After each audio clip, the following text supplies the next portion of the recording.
floss. Okay, you ready? You ready?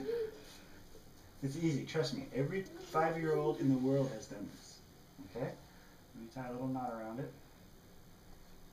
Mommy, did your daddy do this for you when you were a kid? Yeah, except he tied it to the doorknob. And then you shut the door?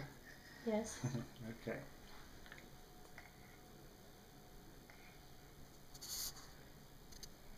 Okay, ready?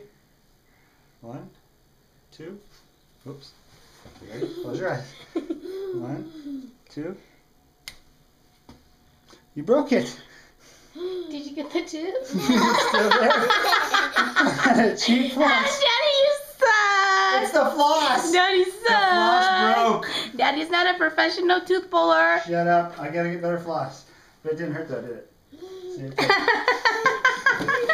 What the crap? What kind of floss they make? Fail. Fail. Fail. Floss fail, not dad fail. Now, is that funny? Well, I need to get different floss. Shut up.